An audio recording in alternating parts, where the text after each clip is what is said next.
My fifth grade teacher cut off Mr. Murphy. Um, he went through a hard time. He got in some trouble, and he was a great teacher.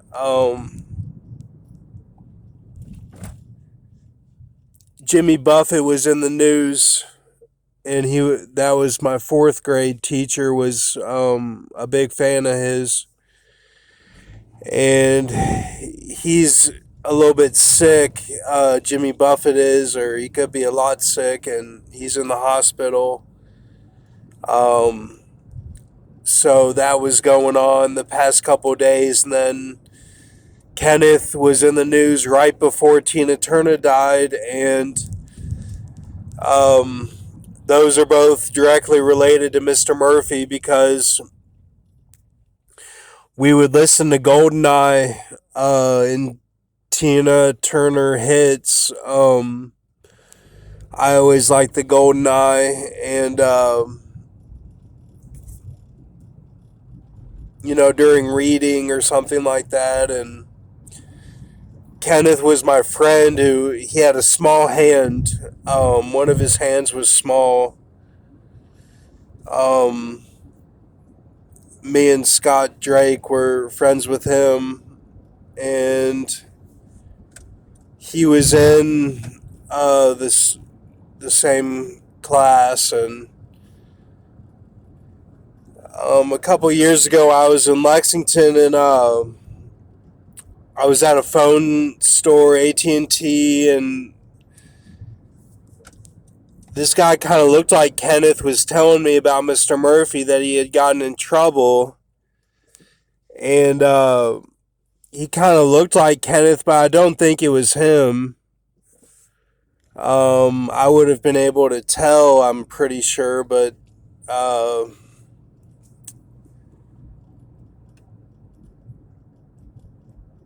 yeah, I don't think it was him. And I don't think that Kenneth would have been talking bad about Mr. Murphy anyway.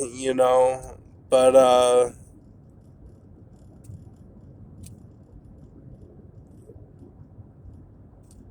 yeah, maybe that's the ANG ear or something. And man, you know, it just goes so deep, all this stuff. And then I was listening on the radio just now. This song was saying, "No way, that was our last night." And it just really touched me. It really did. I was crying. No way, that was our last night. This song, and that's like how the industry guys feel about the Rapture right now. That's how they feel about it. They're telling you what they think, and that's their feeling. And God willing, that might have even been Mr. Murphy singing that song. I don't know. It sounded like some country guy I've kind of heard before, but with Jeff and Alvin, it could be one of those type deals. So yeah, it really touched me. This song. He was saying, "No way, that was our last night," and that's where I'm at with it too. Like, no way we're going out like this. No way. No way, man. No way we're going out like this. Not like this, man. And I thought of, like the Matrix and everything. It's really just really touched me, man. The whole thing. And yeah, it's just, and like they really in that Matrix film, that Cypher character, that's not the same thing as the industry. That's not the same thing, man. Like, I get the feeling sometimes like you guys think, well, it's just Cypher, the Tom Hanks, all these guys, they're Cypher. And that's not the same thing at all, man. Like, that's not what it is. That's not what it is. Like, it's about producing fruit. Like, I mean, if you don't produce fruit, you get thrown in the fire. Like, it's that simple. Like, they don't want to get thrown in the fire. Does that make sense? Like, they don't want to get thrown in the fire. And for me, in my life, being a watchman, I just felt like I wasn't enough. I felt like I felt like I was inferior. And I went after these things that scared me because I wanted to conquer it and figure out what was going on. I wanted to figure it out. I didn't want to be afraid anymore. That's what I did. I gave up my whole life to do that. And it didn't matter that I was a watchman or that I had gone to some college or that I was a student or a son or a swimmer, occasional tennis player, hard worker, tall, good looking. None of that was mattered to me.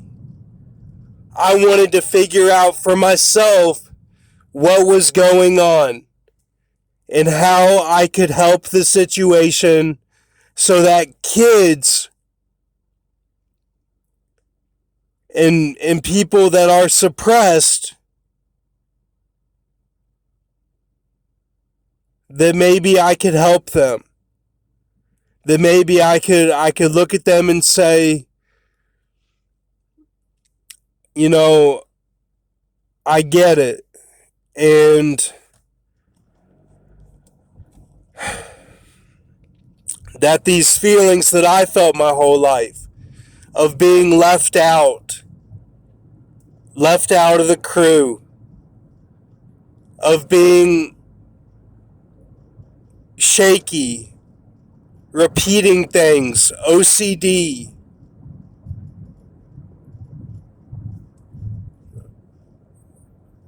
things that would scare me, and how it would shake my core, and how people treated me. I wanted to find people like me and say, look,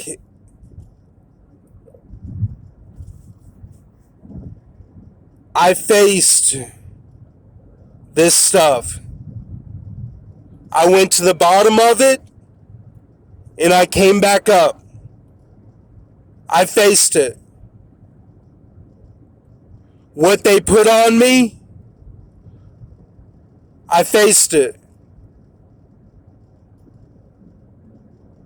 And this is where I'm at with it.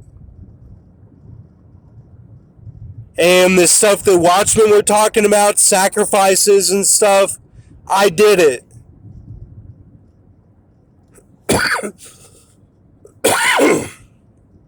I did it for myself. And I figured it out. Yes, someone died in my life. And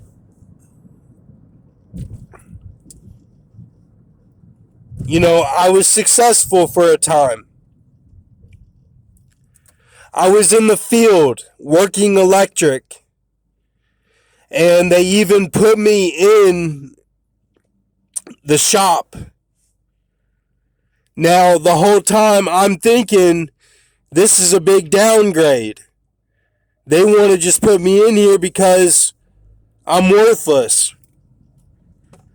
But some people may look at that and say, he got promoted to the head of the corner, and he didn't even know it. So in some respects, I was the head of the corner of electric, and someone had died on YouTube who I knew when I got the job. Okay? And what did I do for the job? Gay shit. That's what I did. Because when I did it before, applied, they said I wasn't serious. Does that make sense? So I took a Sawzall blade to my neck, feeling overcome with darkness. I heard a dog cry behind me. I stopped. This was on a farm. Then, a month and a half, couple months later, I face down a cop and get tasered in my side.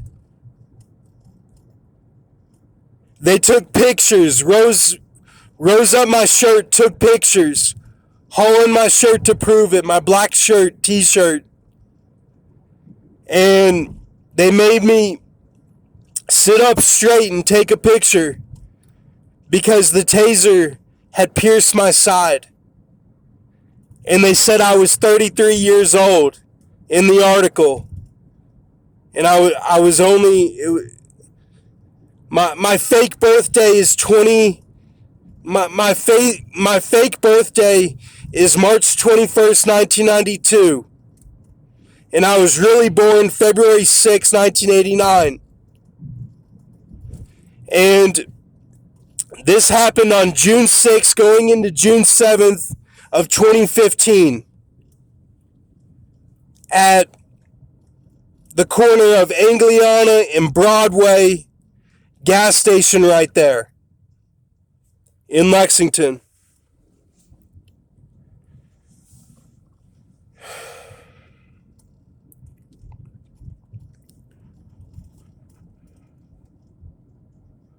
So then I served time.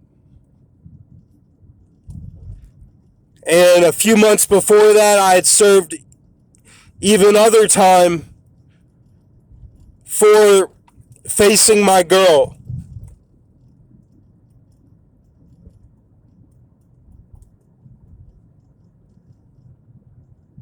And getting mixed up with the cops when they just wanted to serve me a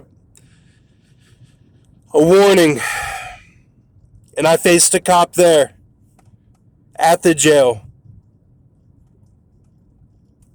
And this was at the place that Grox never shows, Owensboro. And that was my first time in jail. So then, after that, the second time,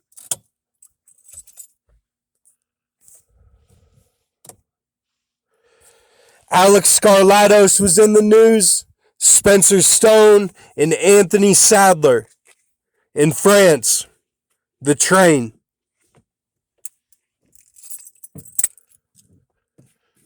I got out in February 2016 by the grace of God.